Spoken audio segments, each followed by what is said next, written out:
Mesdames et messieurs, bon après-midi et bienvenue à cette nouvelle livraison de votre rendez-vous hebdomadaire, le rendez-vous des entrepreneurs, votre émission essentiellement dédiée à l'entrepreneuriat.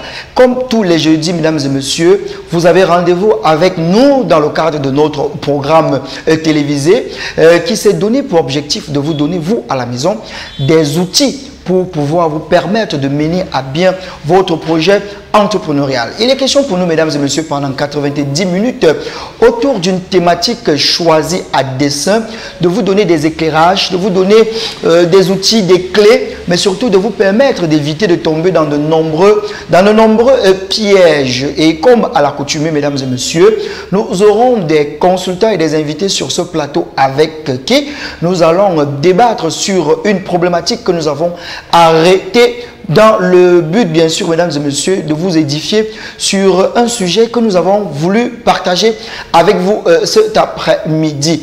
Installez-vous bien, mesdames et messieurs, nous commençons à l'instant et comme nous le faisons tous les jeudis, nous avons opté de partager avec vous des vidéos dites de motivation, question de vous mettre en condition, question de vous donner du tonus, du peps pour pouvoir être en forme pour ces 90 minutes d'échange, de débat et de partage. Mesdames et messieurs, installez-vous bien, c'est le rendez-vous des entrepreneurs qui prend la scène.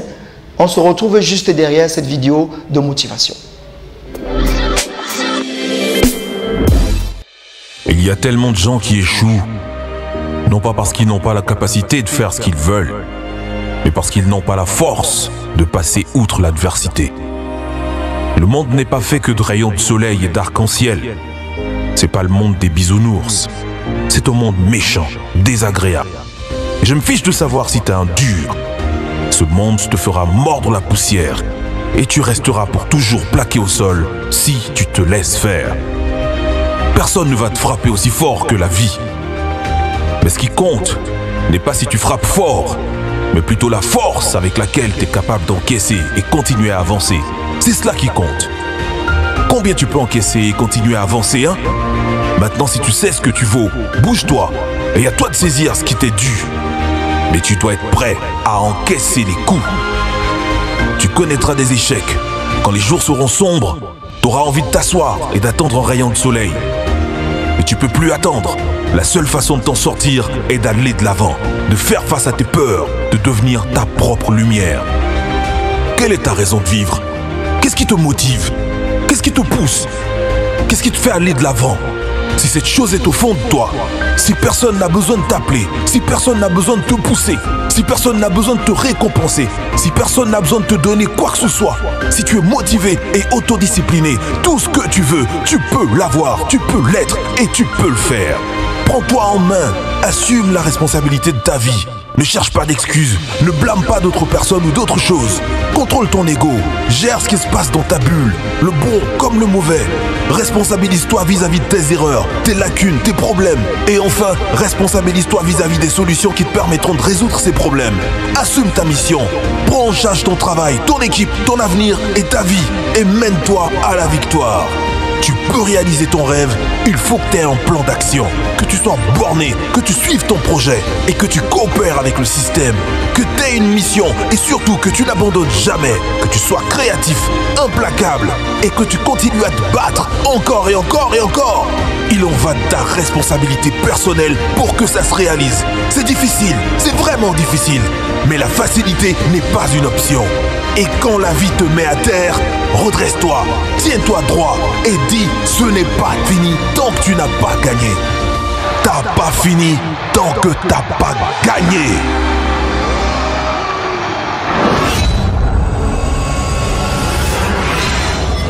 De retour sur le plateau du rendez-vous des entrepreneurs, mesdames et messieurs, nous sommes très heureux de vous savoir nombreux tous les jeudis lorsqu'il est 17 h en direct sur MyTV Channel.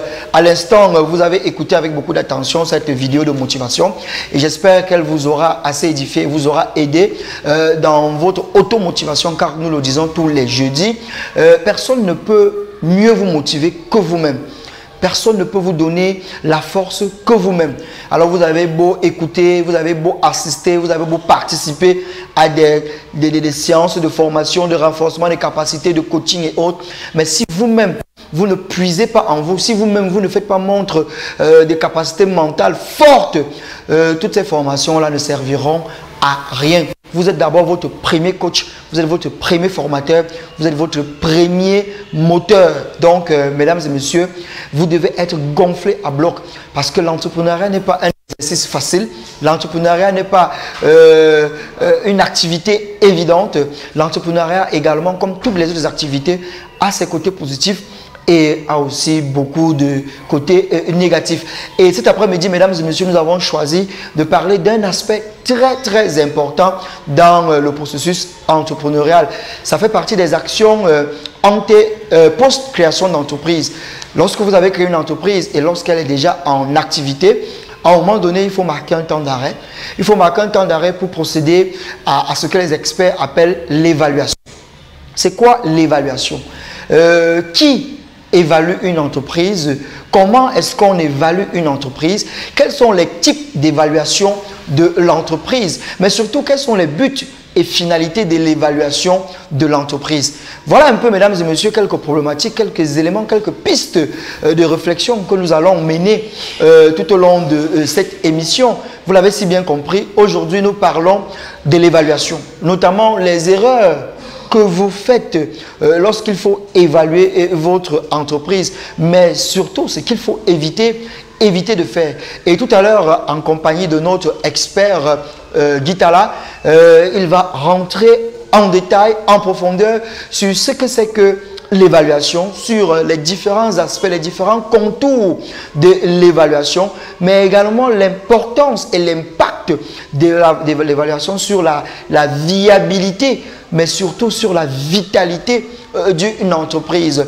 Et dans cette émission également, nous avons la chance d'avoir un invité de marque, on va le dire ainsi, quelqu'un qui est rompu à l'entrepreneuriat, qui a choisi l'entrepreneuriat comme sa vie, il a fait de l'entrepreneuriat sa vie et il a un gros projet, un très grand projet qui vise à aider les startups, les jeunes entrepreneurs et même les grosses boîtes qui sont déjà engagées depuis de nombreuses années. Tout à l'heure, il sera sur le plateau du rendez-vous des entrepreneurs et il va également se prêter au jeu de notre débat du jour.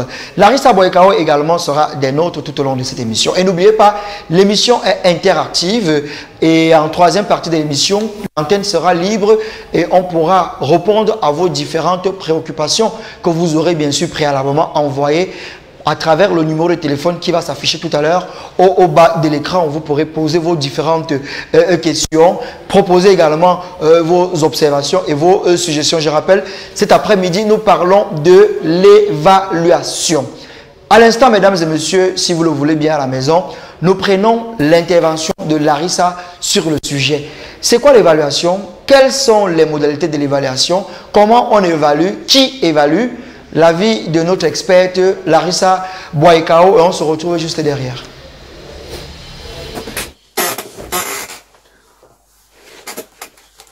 Bonjour à tous, j'espère que vous allez bien. Dans le cadre de notre rendez-vous hebdomadaire, le rendez-vous des entrepreneurs, une émission essentiellement dédiée à l'entrepreneuriat où moi, Larissa Boyekao, experte en stratégie et gestion d'entreprise, et avec Talla et avec Monsieur Armstrong, nous vous donnons les astuces, nous vous donnons les outils dont vous avez besoin afin de pouvoir pérenniser votre entreprise.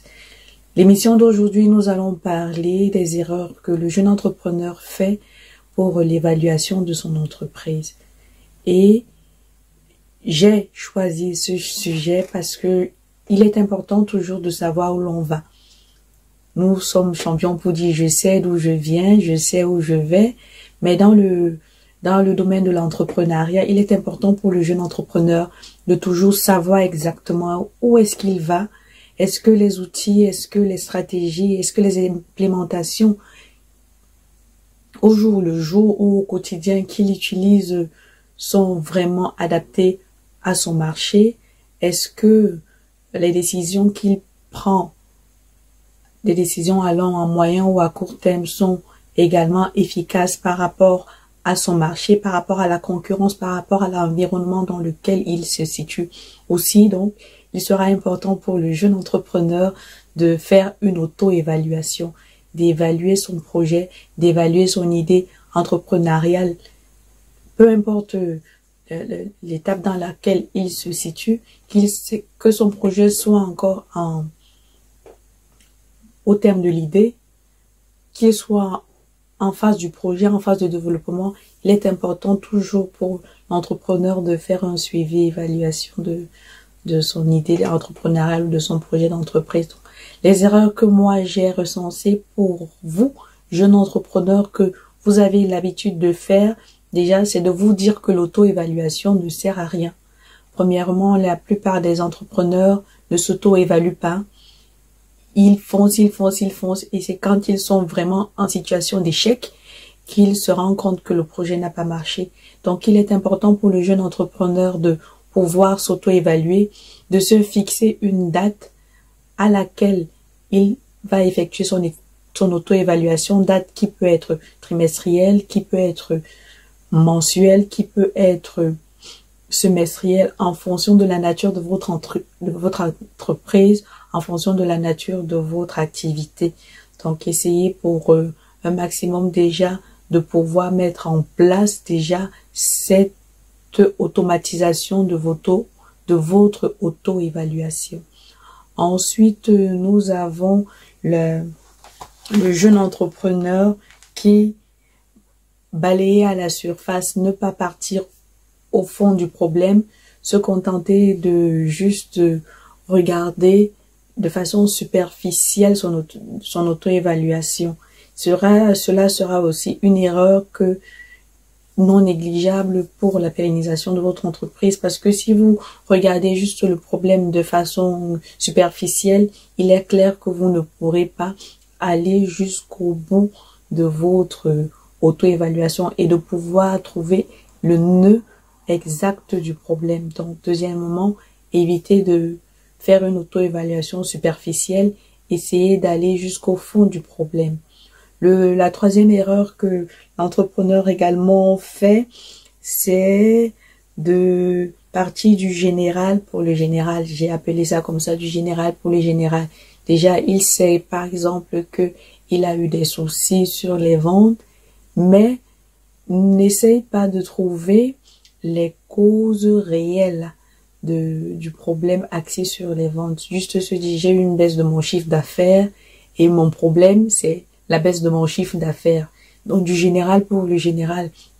Et de ne pas essayer de regarder à quoi est-ce que est due cette baisse de mon chiffre d'affaires. Est-ce qu'elle est liée à ma gestion? Est-ce qu'elle est liée à des événements externes à mon entreprise? Ça veut dire quoi? Coupure d'électricité, grève, peut-être aussi, comment dire ça? Le panier de la ménagère qui baisse et tout. Essayez toujours d'avoir une vision d'ensemble de votre auto-évaluation, que cette auto-évaluation que vous faites ne soit pas quelque chose de centrique, ne soit pas quelque chose que vous n'essayez pas de regarder les événements ou comment on appelle ça, des éléments exogènes à votre environnement vous-même. Donc, essayez toujours un maximum de regarder de façon générale et de façon précise le nœud de votre problème. La troisième erreur que je décèle aussi, c'est de faire une auto-évaluation sans savoir exactement ce qu'on cherche. De faire une auto-évaluation juste pour parce qu'on a dit on fait une auto-évaluation tous les trimestres. D'accord, je fais mon auto-évaluation, mais non, essayez de mettre un nom, essayez de donner un problème, essayez de donner un objectif à cette auto-évaluation que vous avez décidé de faire tous les semestres ou tous les trimestres. Par exemple, si vous dites même que les ventes, vous allez faire votre auto-évaluation par rapport à vos ventes, cela reste toujours quelque chose de trop superflu, de trop général. Il faut toujours essayer de préciser les ventes pour quel produit, les ventes de quel secteur, les ventes par rapport à quelle activité, les ventes par rapport à quel objectif que je m'étais fixé. Je me fais une auto-évaluation parce que je m'étais dit en amont, je vais vendre 1000 paires de chaussures pour les trimestres à venir. Donc, nous sommes au terme du trimestre. Est-ce que j'ai pu vendre mes 1000 chaussures? Disons non, je n'ai pas pu vendre les 1000 chaussures. Ou oui, j'ai pu vendre les 1000 chaussures. Qu'est-ce qui m'a permis de vendre ces 1000 chaussures? Qu'est-ce qui ne m'a pas permis de vendre ces 1000 chaussures? Est-ce que je n'ai pas vendu parce que mon équipe n'était pas bonne? Est-ce que je n'ai pas vendu parce que ma stratégie de vente n'était pas bonne? Est-ce que je n'ai pas vendu parce que à ce moment-là, le marché n'avait pas besoin de mes tennis? C'est ce que j'essaie de dire.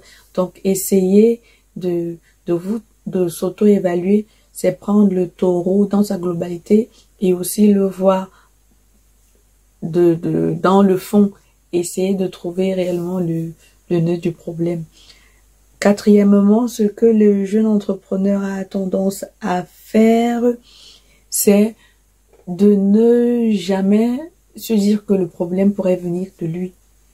Donc, on a toujours tendance à rejeter la faute sur les autres et de se dire que si ça n'a pas marché, c'est parce que toi, le vendeur, tu n'as pas fait ce que je t'ai dit, tu as traîné et tout. Non, vous êtes l'entrepreneur et le premier fautif, c'est d'abord et ce sera toujours l'entrepreneur.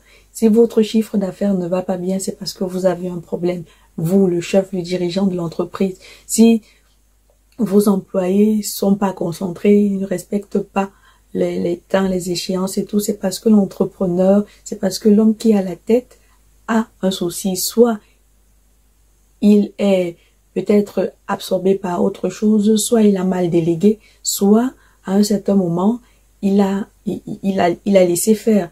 Donc, essayez toujours de regarder d'abord sur vous-même avant de mettre la faute sur les autres. Qu'est-ce que moi, l'entrepreneur, je n'ai pas fait pour que mon chiffre d'affaires ne marche pas? Qu'est-ce que moi, l'entrepreneur, je n'ai pas fait pour que au niveau de mes employés, ils ne suivent pas le pas?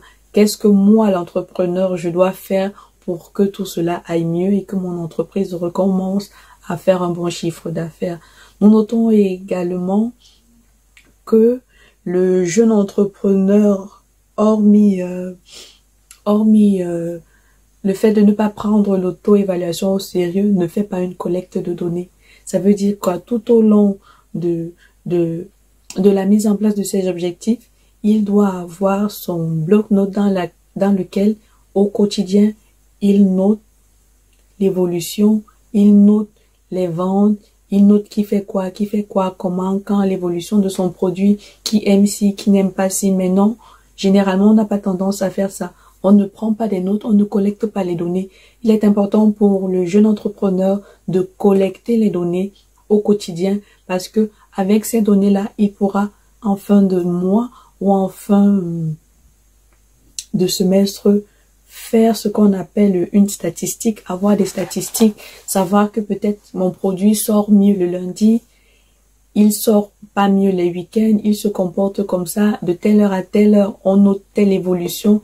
Il est important pour le jeune entrepreneur, même que ce soit pour celui-là qui vend des habits, qui vend des chaussures, qui vend des aliments, de la nourriture, de pouvoir collecter ces données. De savoir que dans le centre, voilà ce que tel aime consommer, à partir de telle heure, voilà. Là, lorsque vous allez constater qu'il y a un problème ou que vous allez avoir une moyenne statistique, cette moyenne-là pourra vous dire avec affirmation que de lundi à mercredi, j'ai des clients qui aiment consommer léger. J'aime des clients qui aiment les salades. J'aime des clients qui aiment la viande à partir de 18 heures.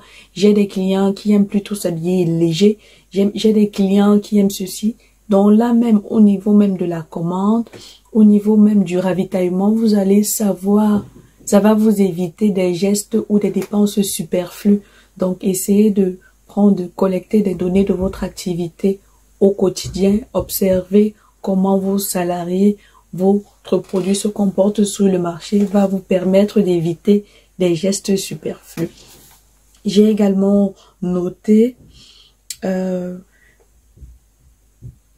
J'ai également noté que généralement, on a tendance à dire ça sort comme ça sort, permettre d'éviter des gestes superflus.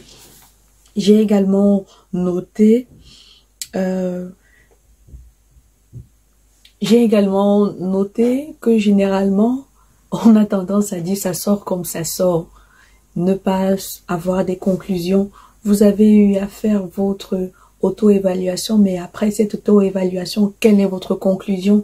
Quelle est la stratégie que vous avez mise en place? Est-ce que lorsque vous avez dit que bon, mon chiffre d'affaires n'augmente pas parce que un X travaille bien, est-ce que vous avez décidé soit de changer la personne? Est-ce que vous avez décidé de travailler avec cette personne-là sur ces points qui ne marchent pas? Est-ce que vous avez décidé de prendre une décision juste au pif? Et quand la décision, vous l'avez prise, votre décision, est-ce que vous l'avez chiffrée? Parce que ce qui est sûr, en tant qu'entrepreneur, quand quelque chose ne va pas et qu'il faut changer, forcément, il faut chiffrer parce que l'argent va sortir. Vous allez mettre en place une nouvelle stratégie et cette stratégie-là, elle va vous apporter un coût. Est-ce que vous avez essayé de chiffrer cela? Est-ce que vous avez eu à voir plusieurs solutions, à chiffrer et à voir la solution qui sera optimale, c'est-à-dire efficace pour vous dans le temps, efficace dans vos ressources? Vous avez les ressources qui vous permettront de réaliser cette conclusion-là. Donc, je vous remercie déjà pour l'écoute que vous avez donnée.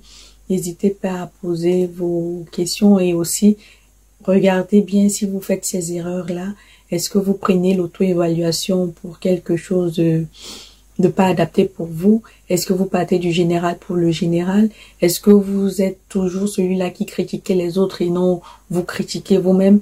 Est-ce que lorsque vous prenez en compte tout ce qui ne va pas dans votre entreprise, vous trouvez la solution? Est-ce que vous essayez de chiffrer cette solution-là? Donc, essayez au maximum de voir dans les erreurs que nous avons citées, celles que vous faites, et essayez de les améliorer. N'hésitez pas à nous suivre sur MyTV Channel, à nous suivre sur nos différents réseaux sociaux. Moi, sur ma page Facebook, Larissa Boyekao, et nous sommes ouverts à vous suivre dans votre projet entrepreneurial. N'hésitez pas à poser nous des questions, écrivez-nous et nous serons toujours ravis de vous répondre. Merci. Sur ce, je vous dis à la semaine prochaine. Bonne journée. Bonjour chers téléspectateurs sur le plateau du rendez-vous des entrepreneurs. Nous avons planté le décor à l'instant. Vous écoutiez Larissa Boyekao qui s'exprimait sur la problématique du jour. Avec bien sûr la complicité de la réalisation, nous allons la voir au bas du petit écran. Je rappelle, cet après-midi, nous avons choisi de parler de l'évaluation, l'auto-évaluation déjà de l'entrepreneur, mais aussi l'évaluation de l'entreprise. Il ne faut pas attendre d'être déjà au bord de la faillite pour penser à évaluer son entreprise.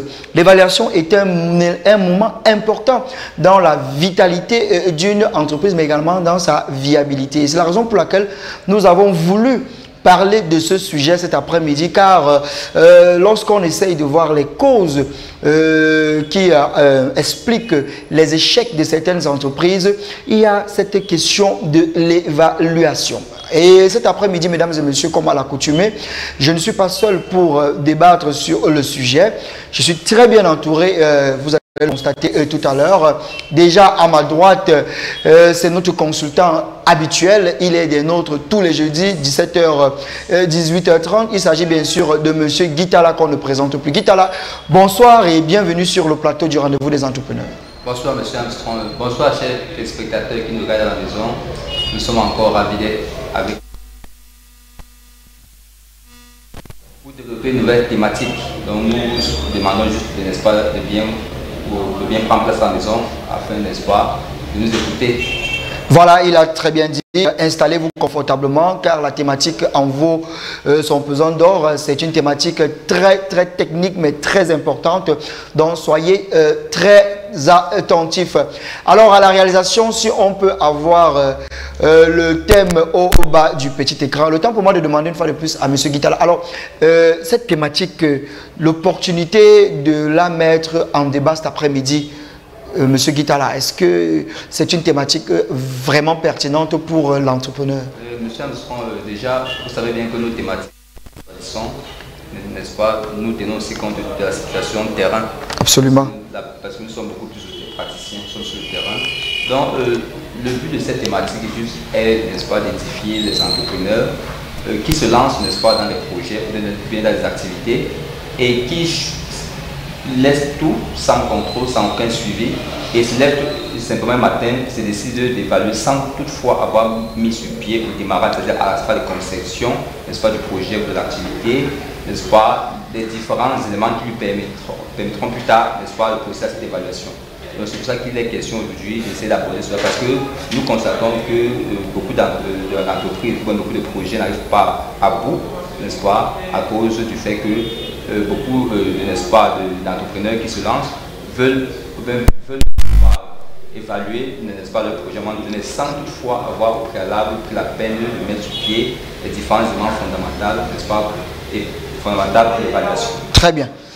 Alors, il s'appelle Guitala, il est avec nous tous les jeudis, c'est notre consultant permanent. Comme il le disait tout à l'heure, soyez très attentifs. Tout à l'heure, il va rentrer dans les développements. Et à ma gauche cet après-midi, c'est avec beaucoup de plaisir que je l'accueille sur le plateau. C'est également un jeune très engagé et très actif dans le mouvement entrepreneurial. Il est le promoteur de Boosting Africa. Il nous dira tout à l'heure ce que c'est que Boosting Africa.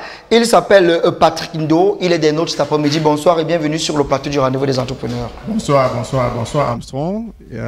Bonsoir à notre expert Guy et bonsoir aux millions de téléspectateurs qui nous suivent cet après-midi.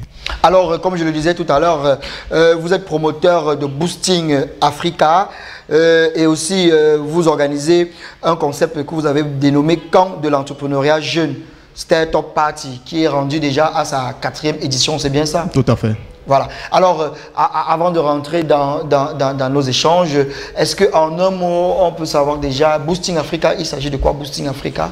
Oui, Boosting Africa, c'est une entreprise installée à Yaoundé, ouais, qui à la fois est un incubateur, un accélérateur et également une pépinière d'entreprise. Ouais. Donc, voilà un peu de quoi est-ce que Boosting Africa est constitué.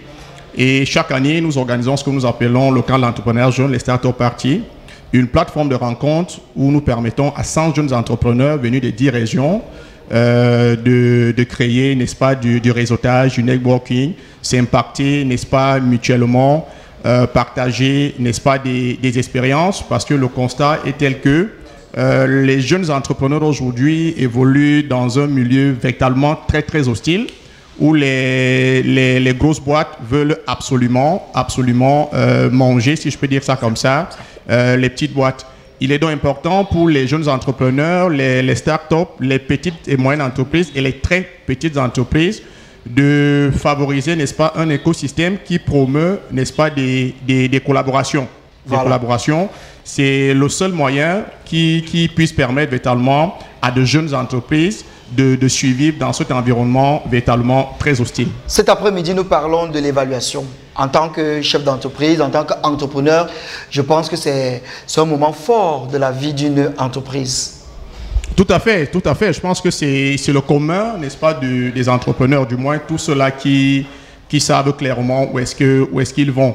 Parce qu'en réalité, lorsqu'on implémente une stratégie, peu importe, n'est-ce pas, la stratégie, parce qu'il faut rappeler que à chaque entrepreneur sa stratégie, les environnements n'étant pas les mêmes, il est important pour chaque entrepreneur qui implémente une activité de faire une évaluation. Je pense qu'on l'a dit, une double évaluation, déjà une auto-évaluation et une évaluation, n'est-ce pas, de l'entité à travers les indicateurs de performance. Donc, automatiquement, si on est un entrepreneur sérieux qui sait clairement quels sont ses objectifs et qui porte clairement une vision, il est important à mi-parcours ou en fin de parcours de procéder à une évaluation. Merci Monsieur Patrick Ndo d'avoir accepté notre invitation. Je pense que en votre compagnie tout à l'heure et bien sûr de notre consultant Monsieur Guitala, nous allons éclairer la lanterne de nos nombreux téléspectateurs. Je rappelle, l'émission est interactive.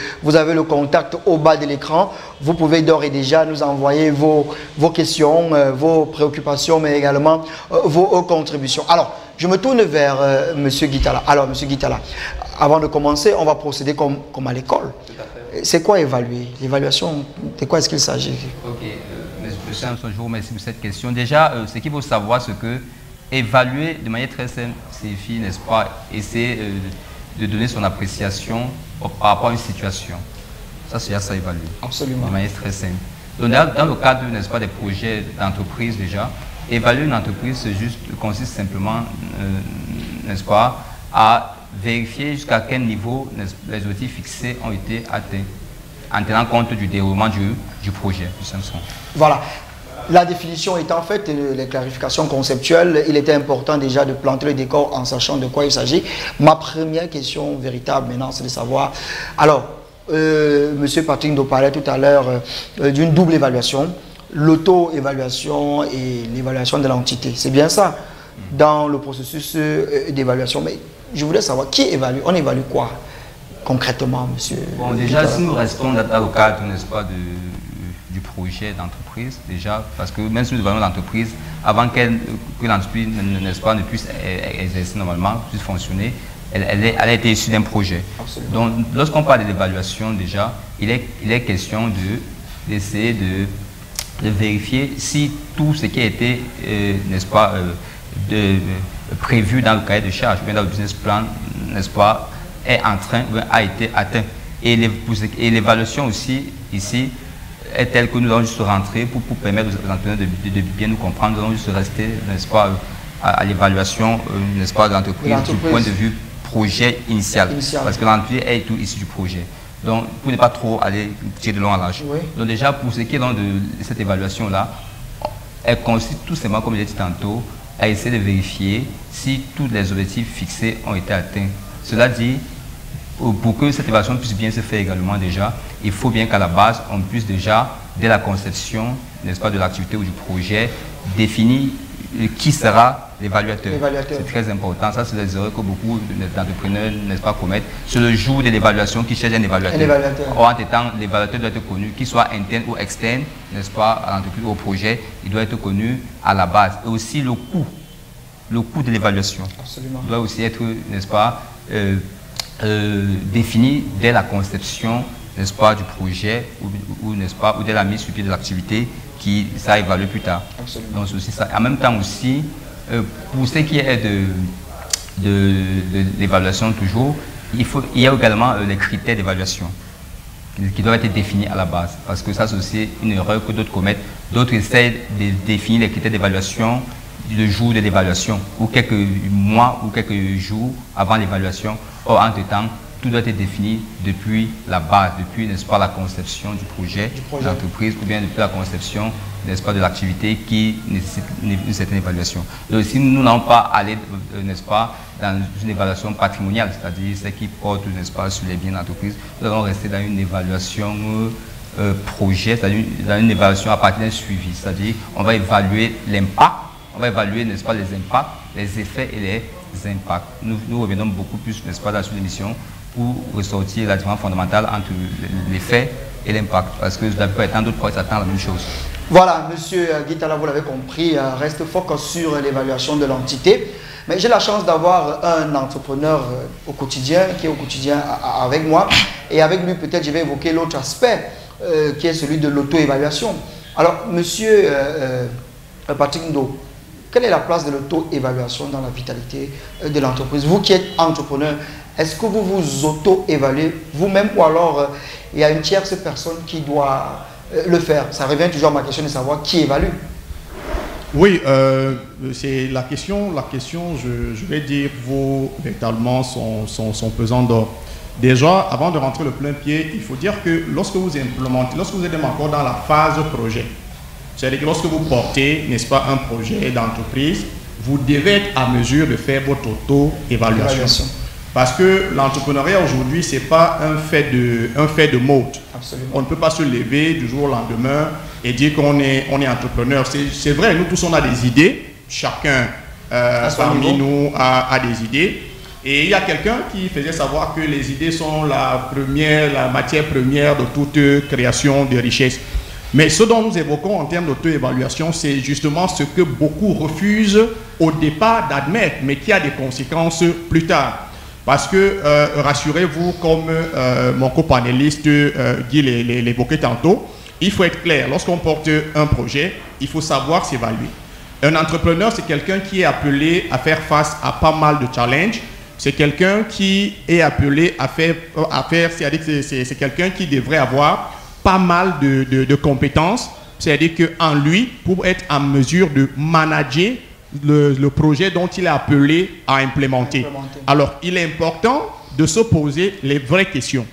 Est-ce que je suis quelqu'un qui écoute? Est-ce que j'ai les aptitudes managériales? Est-ce que j'ai la compétence nécessaire pour pouvoir distiller un message une fois que j'aurai implémenté mon entreprise? Est-ce que je suis efficient? Est-ce que je développe des attitudes ou des aptitudes allant dans le sens, n'est-ce pas, de promouvoir une entité qui veut naître et qui ne voudrait pas mourir? Donc, je pense que c'est le premier plan et malheureusement, les jeunes entrepreneurs aujourd'hui, il suffit qu'on ait une idée et parfois on est poussé par un ami ou la famille, on se dit, bon voilà, on va formaliser une entité sans au préalable avoir fait son auto-évaluation.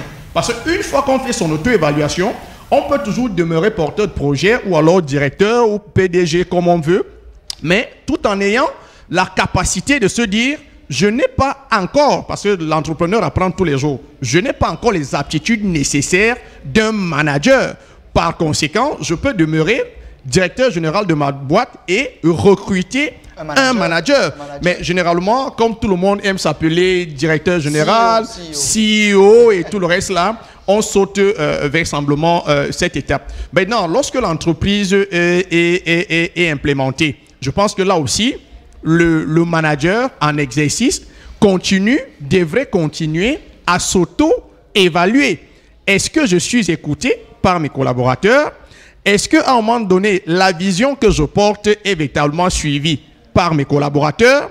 Est-ce que je tiens en compte, n'est-ce pas, les paramètres qui entourent, n'est-ce pas, mon projet? Parce qu'il faut dire qu'aujourd'hui, nous sommes passés à ce que nous appelons généralement village planétaire. C'est-à-dire que la conception d'une entreprise ou alors d'un projet d'entreprise ne regarde pas exclusivement aujourd'hui l'environnement dans lequel on voudrait pouvoir implémenter son entreprise. Il faut également avoir des indicateurs au-delà de l'environnement, mais où on voudrait implémenter son entreprise. Donc, en réalité, s'il faut dire que l'entrepreneur ou alors le chef d'entreprise définit et élabore une stratégie, il est normal que ce dernier puisse faire ce que nous appelons généralement le SWOT analysis. C'est-à-dire que s'auto-évaluer ses forces, ses faiblesses, ses opportunités et ses menaces. Parce que l'environnement dans lequel ce dernier vit, l'environnement dans lequel l'entité vit, change à tout moment et l'entrepreneur est appelé à s'adapter pour ne pas mourir. Absolument. Donc, automatiquement, ce dernier doit être en permanence en train de s'évaluer parce qu'il n'y a pas une stratégie standard. Merci, M. Patrick Ndo. Je pense que vous, à la maison, c'est assez audible, c'est assez clair, c'est assez précis, c'est même très concis. Je rappelle, n'écoutez pas seulement, participez également. Le numéro de téléphone s'affiche au bas de l'écran. Nous attendons vos contributions. On a M. Patrick Ndo qui est là. On a M. Guitala à qui je me tourne à l'instant. Alors, M. Guitala, on vient de répondre à la question de savoir qui évalue. Maintenant, j'aimerais savoir quels sont les types même d'évaluation, concrètement parlant, si l'on prend l'aspect évaluation de l'entité. Quels sont les types d'évaluation et même les outils à mobiliser pour pouvoir procéder à l'évaluation de l'entreprise? Ok, je vous remercie déjà pour ce qui est des types d'évaluation. C'est ça que j'ai essayé, n'est-ce pas, d'évoquer plus tôt. Si nous parlons de l'évaluation de l'entreprise, il y a aspect peut-être patrimonial, c'est-à-dire à partir des biens et des dettes. Mais comme ici, nous sommes beaucoup plus au cadre, n'est-ce pas, du rendez-vous des entrepreneurs et nous traitons beaucoup, nous parlons beaucoup plus des projets en devenir, des projets qui sont déjà sur pied. Je préfère beaucoup plus, n'est-ce pas, parler de l'évaluation projet. Projet. Oui, pour ce qui est de l'évaluation projet, déjà, nous avons déjà l'évaluation initiale et l'évaluation finale. Maintenant, pour ce qui est de l'évaluation initiale, c'est très simple. Quand l'accès est lancé, plus nous avançons, plus nous essayons, n'est-ce pas, de faire n'est-ce pas, une évaluation pour voir à quel niveau les objectifs qui ont été fixés, n'est-ce pas, à la base, n'est-ce pas, sont atteints. Parce que lorsqu'il y a un projet, il y a tout un calendrier, n'est-ce pas, qu'on établit à la base, n'est-ce pas. C'est à partir de ce calendrier qu'on essaie à un moment donné, n'est-ce pas, de se poser des questions, de savoir est-ce que nous sommes en train d'avancer normalement, est-ce que nous allons plus vite que prévu, ou est-ce que nous y allons en temps d'ici. Donc pour ce qui est d'évaluation, déjà, comme j'ai dit, l'évaluation initiale, n'est-ce pas, et aussi, cette évaluation initiale aussi, la plupart du temps, elle continue, c'est-à-dire elle devient permanente, n'est-ce pas, tout au long, n'est-ce pas, du cycle de vie du projet ou de l'activité qui nécessite une évaluation. Et aussi, nous avons une évaluation finale. La plupart des temps, l'évaluation finale maintenant, c'est vers la sortie du projet. On essaie d'évaluer pour voir est-ce qu'on a atteint l'objectif dans l'ensemble, quels sont les acquis, quelles sont les expériences que nous ressortons d'ici avec. Et la plupart des temps, pour l'évaluation finale, elle peut être réalisée soit par, n'est-ce pas, des personnes internes qui ont été, n'est-ce pas, nommées pour évaluer le projet, soit par des personnes externes. Mais la plupart des temps, lorsqu'il s'agit des projets financés par des bailleurs de fonds, ces bailleurs aiment beaucoup plus, n'est-ce pas, que cette évaluation soit externe. Donc c'est un peu ça, M. Armstrong. Voilà, et maintenant les outils. Bon, quels sont les outils d'évaluation? Voilà, j'ai failli oublier. Pour ce qui est des outils d'évaluation, elles sont saines. L'évaluation, elle n'est pas universelle, n'est-ce pas? Ça dépend de ce qu'on veut évaluer. Mais sinon, en général, les outils qu'on utilise la plupart des temps, on a le questionnaire, par exemple. Nous avons également des diagrammes. Parmi les diagrammes, nous avons des diagrammes de problèmes. Quels sont les problèmes, n'est-ce pas, pour qu'on puisse voir. Parce que l'évaluation vise à faire quoi? Vise à apporter des ajustements. Soyons concrets, monsieur Guitala. Nous sommes un jeune entrepreneur, nous avons notre entreprise et à court ou alors en début ou à la fin, on veut se lancer dans l'évaluation. Tout à fait. Comment je procède concrètement? Vous venez de parler du questionnaire. C'est quoi un questionnaire? Quel est le contenu de ce questionnaire? Quels sont les éléments qu'on doit retrouver ou bien qui doivent figurer dans ce questionnaire? Vous parlez du diagramme. Tout à fait. Comment est-ce qu'il se conçoit? Comment est-ce qu'il se présente? Donc, soyons un peu plus précis pour que celui qui est à la maison puisse comprendre la manière la plus simple que possible, M. Guitala. Tout à fait, M. Armstrong. Donc déjà, quand je cite parmi les outils le questionnaire, n'est-ce pas, c'est juste un document qui contient, n'est-ce pas, quelques questions que l'on se pose, n'est-ce pas, à l'avancée d'un projet. Par exemple, on peut dire, nous sommes au mois de février, peut-être 2014, le projet a été lancé peut-être en mars 2013, par exemple. Par rapport au coût qu'on avait, au budget qu'on avait prévu, n'est-ce pas, pour le projet qui a peut-être une durée de 5 ans, quelle est la quote-part qui a été épuisée? Est-ce que cette quote-part qui a été épuisée a permis d'atteindre les objectifs proportionnels? Parce qu'on sait que le budget aussi est tel que, à la fin du projet, on doit se rassurer que tous les objectifs, tous les postes de dépenses n'est-ce pas, consommé leur partie des ressources, n'est-ce pas, qui a été budgétisée. Aussi, est-ce que tous les acteurs, n'est-ce pas, qui sont inclus dans le projet, est-ce qu'ils travaillent comme, n'est-ce pas, n'est-ce pas, ils travaillent est-ce qu'ils travaillent comme, n'est-ce pas, on leur a demandé? Selon le cahier de charges. Tout à fait. En même temps aussi, est-ce que les rémunérations qu'on alloue aussi, par exemple, à ces acteurs-là, respectent celles qui sont incluses, n'est-ce pas, dans le cahier de charges? En même temps aussi, est-ce que le porteur du projet, n'est-ce pas, ou bien est-ce que le maître du projet ou le directeur du projet, peu importe, est-ce que lui-même en question contribue, n'est-ce pas, à la bonne avancée du projet, n'est-ce pas? En même temps, ça c'est quelques questions, donc il y en a pas qui peuvent figurer dans le questionnaire. Tout à fait. Est-ce que à ce niveau-ci, est-ce qu'on peut dire que nous sommes en train, n'est-ce pas, d'évoluer normalement? Parce qu'il faut maintenant qu'à partir de là, on essaie de s'accorder pour voir comment continuer. Parce que l'évaluation beaucoup plus vise à corriger les dérapages, déjà, voir un peu, ça vise à corriger les dérapages. Et aussi, ça évite qu'à la fin du projet, on se retrouve, n'est-ce pas, à une situation où on ne peut plus rentrer en arrière. Donc c'est pour ça qu'on le fait. Beaucoup d'entrepreneurs, la plupart du temps, se jettent à l'eau. Et c'est à l'arrivée qu'ils essaient de voir ce qu'ils ont foutu pendant tout ce temps et il n'y a plus moyen. Il s'est fait tard. Il s'est fait très tard. Peut-être d'autres ont injecté des capitaux qui ne pourront plus jamais récupérer. Maintenant, le diagramme. Maintenant, pour ce qui est des diagrammes des problèmes, c'est juste, n'est-ce pas, un tableau qu'on peut concevoir et quand on reçoit les problèmes, n'est-ce pas, qu'on identifie au fur et à mesure de l'exécution du projet. Voilà, si peut-être on a par exemple un problème avec peut-être l'approvisionnement en ressources nécessaires pour réaliser le projet, s'il s'agit peut-être du lancement d'un produit, peut-être la matière première pour peut-être fabriquer, si c'est un produit qui doit être produit peut-être localement, si l'approvisionnement est un peu compliqué, n'est-ce pas, on essaie de ressortir n'est-ce pas, ce problème, n'est-ce pas, de rareté ou des difficultés à retrouver la matière première adéquate.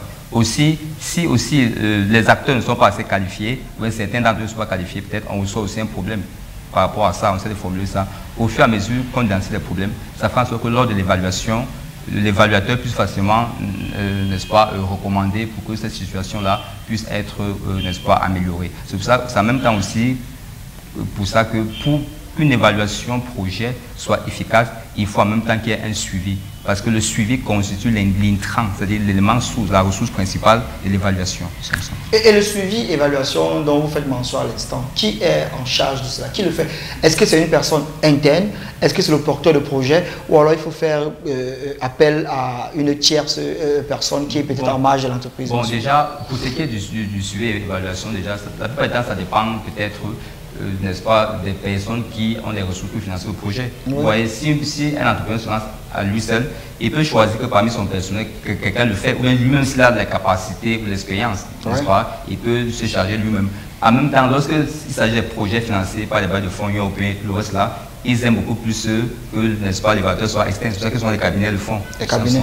Ok, très bien. Mesdames et messieurs, vous êtes en direct de MyTV Channel. L'émission, c'est le rendez-vous des entrepreneurs. Nous sommes là tous les jeudis, lorsqu'il est 17h jusqu'à 18h20. Le rendez-vous des entrepreneurs, c'est votre programme socio-éducatif qui est dédié essentiellement à l'entrepreneuriat. Cet après-midi, nous parlons de l'évaluation. L'auto-évaluation est ici l'évaluation de l'entreprise. Ce qu'il faut faire, mais aussi ce qu'il faut éviter de faire. Alors, monsieur Patrick Ndo, vous avez écouté attentivement monsieur Guy Talla à l'instant.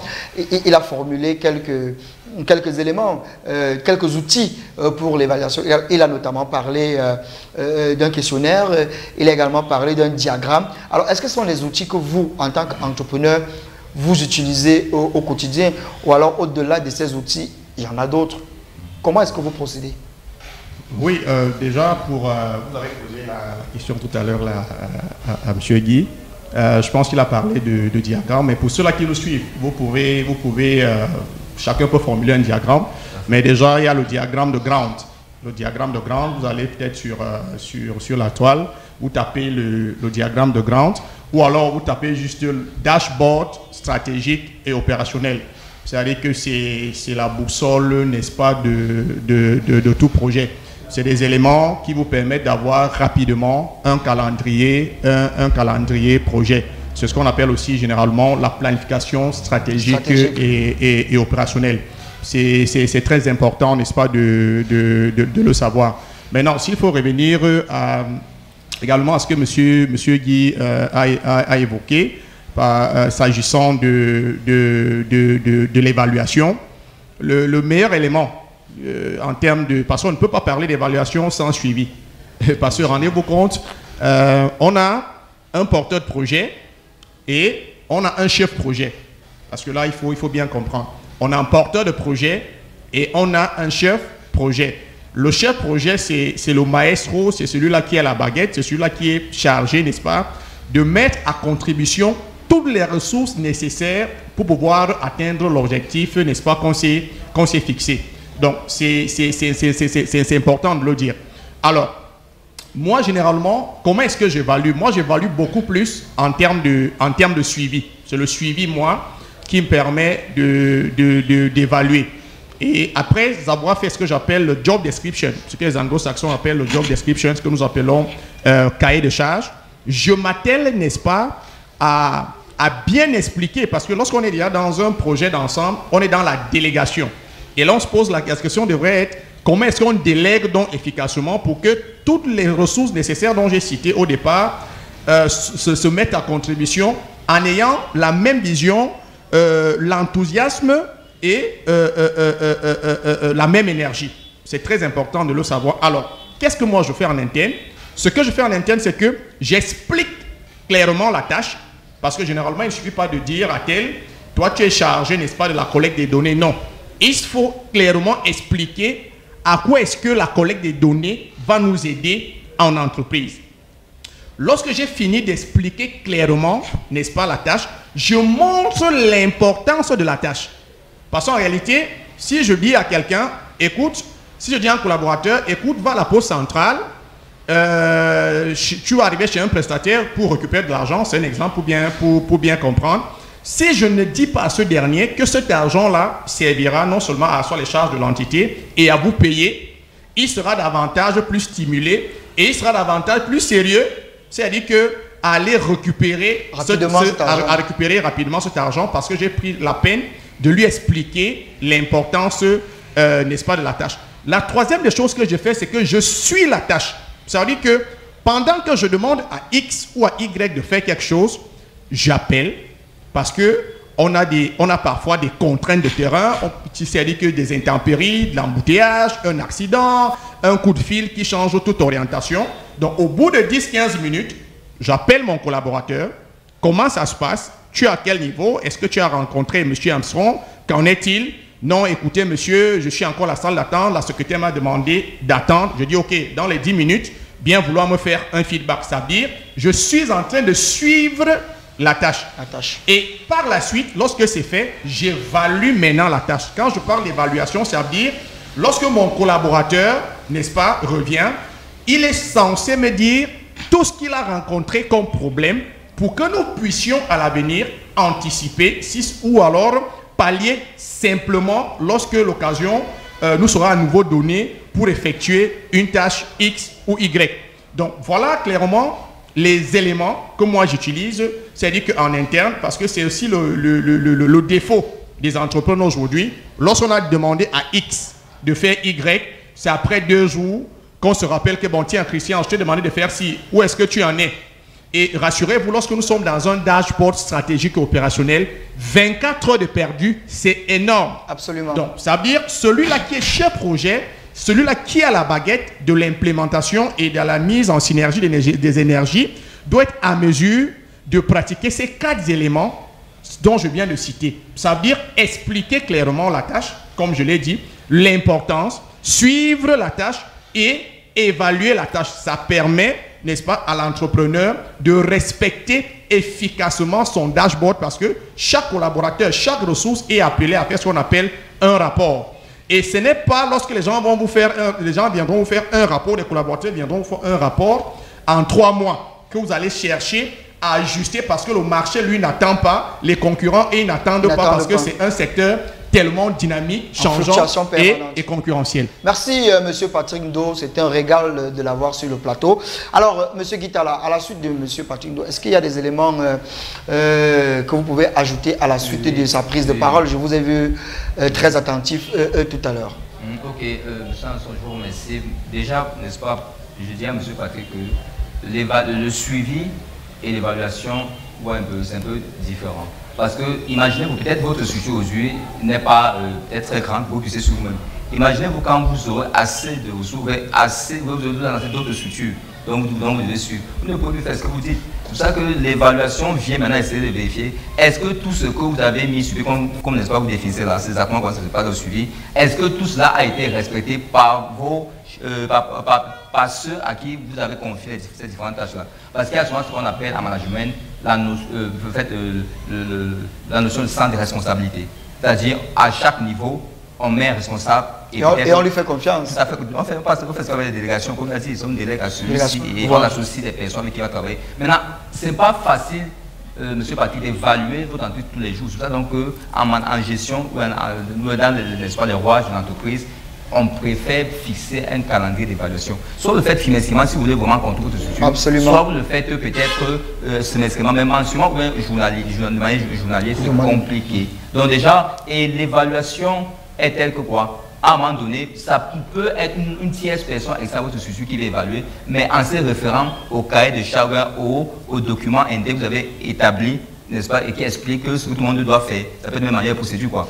Donc, ça passe, une évaluation extrême possible, une son appréciation. Vous dites, vous avez mis les cahiers de charge, vous faites un cahier de charge, vous avez défini, pardon, vous avez mis des gens pour travailler et aussi voir comment ils ont travaillé, parce qu'un homme d'affaires avéré n'est jamais là. Même quand elle est là aussi, il y a des tâches qu'il ne peut plus exécuter parce qu'il y a d'autres, là, des financements, là, il y a de nouveaux marchés. Là, il est en déplacement, il est dans de grandes réunions. Donc, ce que vous dites est valable si seulement si vous... La taille de l'entreprise n'est pas grande. Et aussi, si vous ne voulez pas peut-être aller plus loin, parce que si vous voulez aller plus loin, vous allez chaque fois être dehors, puis chez les partenariats et tout le reste, du coup, ça fait en sorte que cela ne puisse plus être fait comme vous le disiez tantôt. Merci, M. Guitala. Vous êtes nombreux à la maison à nous regarder attentivement. On a M. Nkili Yannick qui nous dit « Je suis à l'école, je vous écoute attentivement ». Bonsoir à toi, Yannick Nkili, et merci d'être à l'écoute. Et je m'adresse à tous ceux qui regardent l'émission à l'instant, comme M. Yannick Nkili. Participez, vous pouvez participer à l'émission, la ligne est ouverte. Posez vos questions, vos préoccupations. Envoyez-nous vos messages. Si vous avez une question à l'endroit de M. Patrick Ndo ou alors une question à l'endroit de M. Guitala. Je rappelle, cet après-midi, nous parlons d'un élément très important dans la vitalité et la viabilité d'une entreprise, celle relative à l'évaluation. M. Patrick Ndo a mis un point d'orgue sur l'auto-évaluation, l'évaluation de l'entrepreneur lui-même, en posant une série de questions, des préalables, même des conditions qui garantissent même la réussite d'une entreprise. Parce qu'on l'a dit dans les émissions précédentes, la réussite d'une entreprise est également liée à l'état d'esprit de l'entrepreneur. M. Patrick Ndo, si je peux vous relancer là-dessus. Tout à fait. C'est capital. Ouais. C'est-à-dire que c'est véritablement capital parce que il est important de le mentionner. L'entrepreneur devrait être à mesure, n'est-ce pas, de s'auto-évaluer avant l'implémentation et pendant l'implémentation, n'est-ce pas, de son projet. Généralement, je l'ai dit, hein, c'est ce qui cause la perte ou alors, comment est-ce que je vais dire ça, la fermeture, ou alors le manque de prospérité de pas mal d'idées parfois ingénieuses. Mais comme on a le sentiment, comme je l'ai dit, parce que parfois dans notre contexte, on veut se faire appeler entrepreneur sans avoir eu à s'auto-questionner sur les préalables. Une fois qu'on est honnête envers soi-même, à 100%, on peut être honnête envers ses collaborateurs et porter son projet jusqu'au bout. Merci, Monsieur Patrick Ndo. Alors, Monsieur Guitala, on va sortir sur le sujet des outils. Tout à l'heure, vous avez mentionné le questionnaire. Vous avez parlé également d'un diagramme. Alors, dans les propos de Larissa en début d'émission, elle a parlé comment est-ce qu'elle a appelé ça? Et collecte de données. Et tout à l'heure, vous également, vous l'avez évoqué.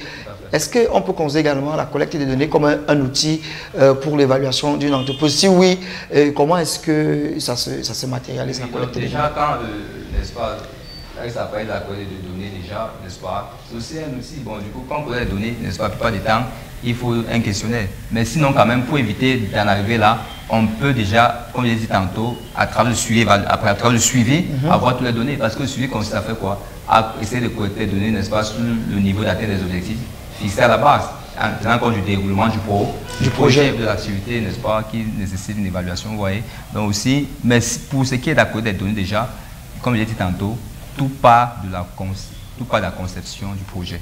Tout se définit à la base. La personne qui ne définit pas doit échouer. L'échec peut facilement l'attraper s'il ne s'ajuste pas rapidement. Parce que lorsqu'on lance un projet, lorsqu'on conçoit, on met sur pied tous ces outils-là et aussi en matière de collecte des données, on définit. Ici, on ne peut pas définir de manière universelle, monsieur, ça dépend des projets, beaucoup de projets. Ouais, un peu. Et aussi, ça dépend aussi des bailleurs de fonds. Il y a souvent des bailleurs de fonds aussi qui imposent certains. Un peu. Vous gardez la parole, monsieur Guitala. Sûrement, vous l'avez évoqué, mais je voudrais qu'on insiste là-dessus pour mieux édifier et éclairer nos téléspectateurs qui sont à la maison. Je rappelle, continuez de nous envoyer vos messages. Dans 5 minutes, l'antenne sera libre et les panélistes sur le plateau pourront répondre à vos préoccupations. Alors, monsieur Guitala, à quel moment on évalue? C'est-à-dire, ceux qui sont à la maison, qui sont chefs d'entreprise, quels conseils leur donnez-vous sur le timing? Ils évaluent à quel moment? Quel est le meilleur moment indiqué? Est-ce qu'il y a même un moment indiqué pour évaluer l'entreprise? Donc déjà, monsieur Anson, ce que je vais dire ici, n'est-ce pas, à tous les entrepreneurs, c'est que il n'y a pas un moment réellement indiqué, mais sinon avec la pratique professionnelle quand même, nous conseillons, n'est-ce pas, à chaque porteur de projet, n'est-ce pas, dont l'exécution est en cours, n'est-ce pas, d'essayer d'évaluer son projet au plus minimum chaque semestre, minimum chaque 6 mois. Parce que ça aussi un coût, l'évaluation décide un coût, n'est-ce pas? Parce que l'évaluateur peut être externe, même s'il est interne, dans tous les cas, on budgétise ça. Donc tous les 6 mois, c'est bon. Maintenant, pour ce qui est des micro-projets, vous pouvez le faire par trimestre. Absolument. Vu qu'aussi, il n'y a pas assez de travail. Mais pour ce qui est des grands projets, c'est-à-dire dont le coût est un peu considérable, il faut le faire par semestre. C'est-à-dire vous faites première évaluation au premier semestre. 6 mois après, vous faites une autre évaluation en fin d'année, même ce projet sur 5 ans. Ça fait en sorte qu'en fin d'année, vous essayez de voir si les recommandations formulées, ou si les éléments que vous avez détectés, n'est-ce pas, ou si la non-atteinte de certains objectifs, ou l'atteinte partielle des objectifs, n'est-ce pas, qui étaient fixés pour l'année, n'est-ce pas, tel que vous l'avez essayé, n'est-ce pas, à travers cette évaluation des 6 mois écoulés.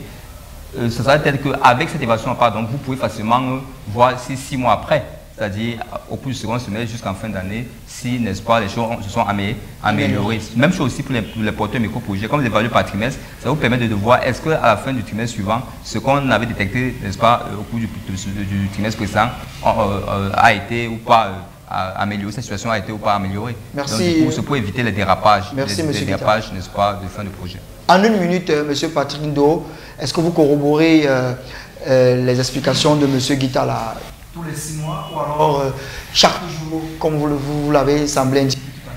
Non, je ne vais pas le contredire. Je pense que nous sommes ici pour édifier. Il a pris l'exemple pour dire que la pratique professionnelle, et à l'entame de son propos, il disait qu'il n'y a pas un moment indiqué pour évaluer. Parce qu'en réalité... Quel est votre timing, M. Patrick? Le timing... En tant qu'entrepreneur à Boosting Africa, oui. Votre timing d'évaluation? Mon timing d'évaluation, lui, il est hebdomadaire. Ça veut dire que chaque semaine, ça veut dire qu'en début et en fin de semaine, j'ai une réunion sur les objectifs à atteindre. Ça veut dire que cette semaine, et j'évalue, n'est-ce pas, ces objectifs-là en fin de semaine, ce qui me permet en réalité d'entamer la nouvelle semaine tout en ayant eu une idée sur ce que j'ai pu avoir comme aléa. Mais il a cité tantôt, c'est-à-dire qu'en fonction de la taille de l'entreprise. Mais cher Anderson, je voudrais dire que c'est ce qui, nous sommes là pour ça, hein. C'est ce qui généralement est aussi le souci de certaines entreprises comme mon frère Guy l'a évoqué. Parce que les entrepreneurs ou les chefs d'entreprise aiment bien ça. Je n'ai pas beaucoup de temps ou alors je n'ai plus beaucoup de temps. On peut certes avoir des personnes de confiance à des pôles de responsabilité, mais la responsabilité qui est nôtre voudrait également que en fin de semaine, ou du moins en fin de semaine, qu'on puisse être en même de demander à ces responsables de nous faire parvenir les rapports d'activité pour qu'on ait une idée sur ce qui se fait, sur les orientations, c'est-à-dire que dont on a pu donner.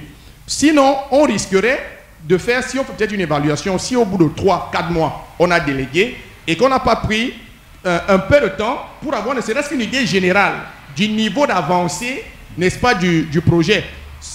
Ça deviendra très très difficile pour l'entrepreneur, n'est-ce pas, si besoin il y a de revoir la stratégie, de pouvoir s'adapter. Il y a aussi un élément que je voudrais ajouter, comme on parlait également de... En 30 secondes, on parlait de collecte de données. C'est ce qu'on appelle souvent l'intelligence économique. Moi, j'appelle souvent ça chez moi l'information de couloir. Ça veut dire que j'évalue l'entreprise au travers de mes collaborateurs. Qu'est-ce que ça signifie? Ça veut dire, Monsieur Mbarga, oui, qu'est-ce que vous pensez de moi comme manager? Qu'est-ce que vous pensez de cette entité? Est-ce que vous pensez que je suis un bon manager? Est-ce que vous pensez véritablement qu'au regard de ce qui se trame, de tout ce qui se passe, nous allons pouvoir atteindre nos objectifs? Et je pense que humblement, il y a des collaborateurs qui vont vous dire, écoutez, monsieur, vous arrivez tous les jours à 9 h. Et en réalité, ça ne nous aide pas parce qu'on a des réunions à 7h30 et on est censé commencer à 8h. Donc, l'intelligence économique devrait également être un indicateur ou alors un outil d'évaluation. Merci, monsieur Patrick Ndo. Je rappelle que l'émission est en direct et à l'instant, nous ouvrons l'antenne libre. Nous sommes déjà assaillis d'une tonne de messages. Alors, je vais demander à mes intervenants d'être précis dans les réponses. On a beaucoup de messages et nous sommes déjà pratiquement à la fin de l'émission. Alors, bonsoir à vous en studio. Félicitations pour votre très beau programme. Je m'appelle Macon Jordan. Bonsoir, monsieur Macon Jordan. Je réside à Yaoundé et je vous suis tous les jeudis. et si possible le thème qui est l'évaluation, ne fait-elle pas référence plutôt à un business plan? Monsieur Guitala, 30 secondes. Ok, déjà, Monsieur Macron, déjà, le business plan c'est autre chose. Ça, c'est encore où le business plan, c'est encore, comment j'appellerais ça? C'est encore le début même du projet, mais on n'évalue pas tout à fait. Donc, comme on parle d'évaluation, c'est-à-dire que le projet a débuté et est en train de suivre son cours.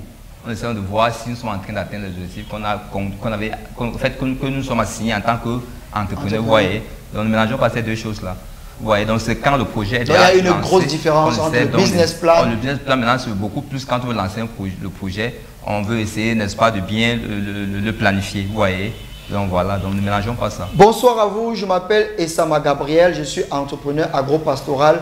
J'ai besoin d'accompagnement pour étendre mon entreprise. Je crois que ça, c'est une question qui va beaucoup intéresser M. Patrick Do. Mais tout à l'heure, on va revenir sur cette question lorsque vous allez parler de votre projet, le camp, tout à l'heure, n'est-ce pas? Donc, M. Essama Gabriel, gardez votre mal en patience. Dans 2 minutes, on sera à vous. On a encore d'autres questions. Vous me donnez un instant, le temps que je retrouve ces questions. Bien. Hi, je suis Mr. Kenan Armand Sylvain. Pour concilier les deux parties, de ma part, je crois une structure réelle et véritable doit faire un audit interne et un audit externe afin de prendre une décision après les évaluations. Merci. Il revient plus loin car ces 2 outils permettront de rendre plus efficace une bonne prise de décision après évaluation. Qu'est-ce que vous en pensez, monsieur Guitala? L'audit, l'évaluation? Là, ça fait partie plutôt. C'est pas les outils, ça c'est plutôt les types d'évaluation. Comme je l'ai énoncé plus tôt, n'est-ce pas? En fin ou en cours de projet, on peut avoir une évaluation interne ou une évaluation externe. Ça peut dire, bon, beaucoup plus pour des bailleurs de fonds internationaux. Ils aiment beaucoup se prêter à ces jeux-là. Il y a souvent ce qu'on appelle un auditeur interne pour l'évaluation et un auditeur externe pour rapprocher les deux. Donc, ce n'est pas un outil, mais c'est plutôt, n'est-ce pas, les types, ça fait partie, n'est-ce pas, des éléments contenus dans les types d'évaluation. Monsieur Tassitune Lekane, qui est un fidèle téléspectateur de l'émission, bien le bonsoir à vous. J'aimerais savoir qui fait le suivi et qui fait l'évaluation. Papi Dongousso. Patrick Do, vous pouvez vous coller à cette question? Non, je pense que si Papi Dongousso est attentif, vous êtes revenu là-dessus. Il a bien répondu à cette question. C'est-à-dire que l'entrepreneur lui-même qui porte son projet pour faire une évaluation, donc également faire appel à des acteurs externes pour pouvoir évaluer aussi bien l'entrepreneur et l'entité. Et M. Tassitune revient et cette fois-ci la question est adressée à M. Guitala. Monsieur Guitala, si une entreprise est grande, comment donc procédera une évaluation concrète et précise, puisque vous dites qu'il est difficile? Et il revient, vous dites, monsieur Patrick, fait une évaluation hebdomadaire. Le faites-vous vraiment? Parce que pour ma part, c'est lourd de le faire chaque semaine. Ces 2 éléments suffisent-ils pour prendre des décisions? On commence par monsieur. Ok, déjà, pour ce que j'ai dit, n'est-ce pas, je le réitère encore ici, l'évaluation, n'est-ce pas, lorsque la structure est d'une certaine taille, un peu complexe, mais c'est faisable. Ouais, un peu tout part d'une bonne organisation. Et aussi, pour le faire, il suffit tout simplement qu'il y ait une réunion dans l'entreprise où on va prendre et définir comment ça se fera en nommant les acteurs qui seront chargés, n'est-ce pas, de cette évaluation. On va voir un peu. Donc, si ça est structuré avec le conseil d'administration, il suffit simplement qu'on essaie de faire une réunion du conseil d'administration et là-bas on met toutes les bases, n'est-ce pas, pour cette évaluation, en prenant soin de la période, n'est-ce pas, à laquelle ces évaluations seront réalisées au fur et à mesure. Mais il est bien possible d'évaluer une entreprise qui a une grosse taille. Mais les grands projets là, n'est-ce pas, internationaux sont évalués constamment par les cabinets, aussi par des personnes internes.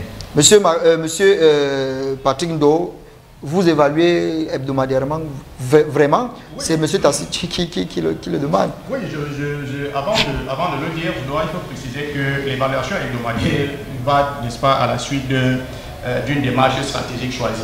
Ouais. Ça veut dire qu'une fois que j'implémente mon entité, je ne voudrais pas être loin, n'est-ce pas, de mon entité. J'essaie de ménager au maximum, c'est-à-dire que mon programme, pour prendre la température, c'est-à-dire que de mon entité, des orientations et des objectifs qu'on se fixe. C'est vrai, je l'ai dit, il n'y a pas une méthode standard, mais la mienne est hebdomadaire. C'est ce qui me permet véritablement d'anticiper aux besoins et de pouvoir à ajuster très rapidement. 2 minutes encore pour les questions avant la conclusion de l'émission.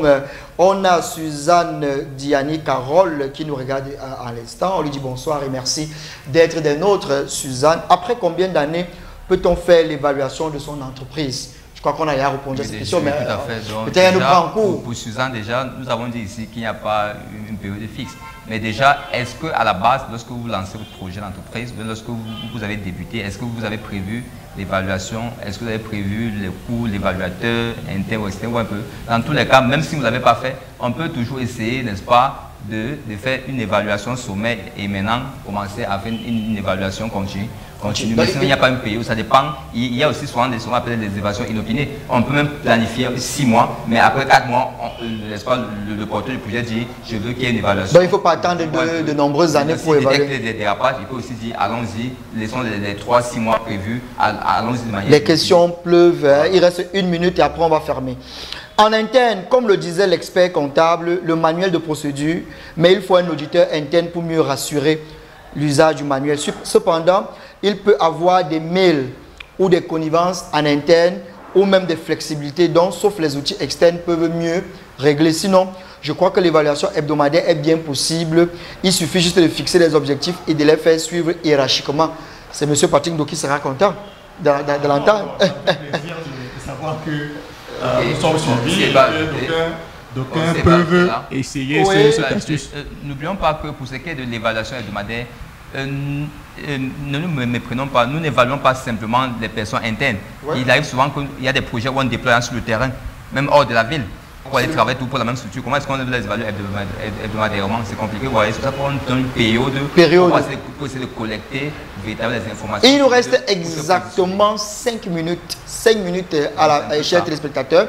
Monsieur Macron revient et il dit merci pour cette distinction. C'est lui qui voulait savoir s'il y a une connivence entre business plan et déjà, s'il peut aussi ajouter, pour ce qui est, n'est-ce pas, du moyen procédure, sachez bien que à travers le suivi, celui qui cherche de suivre, n'est-ce pas, le projet, va n'est-ce pas, se baser sur cette manuel procédure-là pour essayer de rendre compte lors de l'évaluation. On va prendre la dernière question, celle de monsieur Yann Nkili. J'aimerais savoir si oui, y a-t-il une différence entre un business plan et la conception d'un projet? Bon, monsieur Guitala, en 30 secondes, après monsieur Patrick. Déjà, nous savons que la conception d'un projet, n'est-ce pas, se boucle par le business plan qui apporte de sortie et qui permet de lancer son projet. Voilà un peu. Donc quand on conçoit un projet, c'est là où on monte un business plan. Donc c'est pendant la conception du projet, oui. Tout à fait, et c'est l'outil. Oui, si vous pouvez ajouter un élément la différence entre le business plan et la conception d'un projet. Il dit, j'aimerais savoir s'il y a une différence entre un business plan et la conception d'un projet. Si oui, laquelle? Non, je pense qu'à un moment donné, conception, ça c'est conception, oui, c'est peut-être un synonyme. Mais de façon beaucoup plus professionnelle, on parle de business plan et aujourd'hui même on parle de business model. Parce que parfois, on parle de business plan par rapport à des éléments bien standards. Mais moi, je conseillerais plus aux entrepreneurs d'utiliser ce qu'on appelle aujourd'hui le business model qui peut être revu et ajusté parce qu'on a très souvent des business plans bâclés. Monsieur Antigué Bertrand, et ce sera la dernière question, demande à monsieur Tala, est-ce que la manière dont vous présentez les méthodes d'évaluation n'alourdissent pas la tâche à l'entrepreneur et ne pourrait pas le décourager? Non, le fait, ici nous sommes sur un plateau, un peu, nous essayons d'expliquer fait en compte. Mais sinon, si un entrepreneur a ce souci n'est-ce pas, et qui m'interpelle, n'est-ce pas, je pourrais, n'est-ce pas, essayer d'établir un questionnaire de manière simple, selon, n'est-ce pas, ses besoins et selon l'activité, n'est-ce pas, qu'il exerce. Ouais, c'est pas compliqué, c'est juste que nous sommes sur un plateau, on essaie un peu d'être général. Mais sinon, de manière pratique, on le fait constamment, on peut accompagner dans ce sens-là. En 3 minutes, déjà en vous remerciant, vous avez été tellement nombreux. On comprend que cette problématique vous a beaucoup intéressé. Alors, monsieur Patrick Ndo, le camp de l'entrepreneuriat jeune, 4e édition, en 1 minute, de quoi est-ce qu'il s'agit? Quelles sont les dates? Je crois que vous avez parlé de septembre 2022. Et quelles sont les attentes? Qu'est-ce que le public... alors, monsieur Patrick Ndo. Oui, je pense que le camp jeune aujourd'hui, Start-up Party, qui est le regroupement, n'est-ce pas, d'une kyrielle, d'une pléthore de start-up que nous pouvons avoir au Cameroun. L'idée est partie, je l'ai dit à l'entame des missions, parce que nous sommes rendus compte que sur le terrain, les jeunes entrepreneurs rencontrent beaucoup de difficultés, beaucoup plus en termes de moyens, parce que n'oublions pas que l'entreprise est un tout. Quand je parle d'un tout, ça veut dire qu'il faut être solide sur tous les aspects, pour pouvoir être concurrent, parce qu'on ne crée pas une entreprise simplement pour la créer. On crée une entreprise pour répondre à un besoin précis et il faut mobiliser toutes les ressources nécessaires pour pouvoir être en mesure de le faire et d'acquérir des parts de marché au risque, n'est-ce pas, de naître et de mourir le lendemain. Et les jeunes entrepreneurs aujourd'hui, c'est le problème. Malheureusement, nous n'avons pas tous les titres fonciers, nous n'avons pas tous le même portefeuille. Et on a trouvé cette solution idoine pour sortir de cet aspect lié à l'argent, parce qu'on s'est dit aujourd'hui, si nous sommes conscients du fait que l'argent est un blocage, mais nous sommes également conscients que la compétence dont dispose chaque jeune entrepreneur peut servir à l'autre. Si on procède par un échange de services, je suis, Monsieur Guy tantôt est expert comptable, mais je ne suis pas sûr qu'il est graphiste ou alors il est un expert du digital. Alors si je peux avoir Monsieur Guy dans mon entité, en qualité d'expert comptable et lui donner en retour, n'est-ce pas, mes services en marketing digital, c'est une façon pour nous aujourd'hui de pallier à ce souci argent. C'est pourquoi nous avons mis sur pied le camp de l'entrepreneuriat jeune Startup Party qui réunit tous les ans, depuis 4 ans aujourd'hui, nous regroupons en fonction de nos moyens 100 jeunes entrepreneurs venus des 10 régions pendant 3 jours, logés dans un hôtel La Place. Jusqu'ici, nous avons... Alors, la prochaine édition, nous sommes tenus par les conseils. Oui, la prochaine édition, c'est en septembre 2022.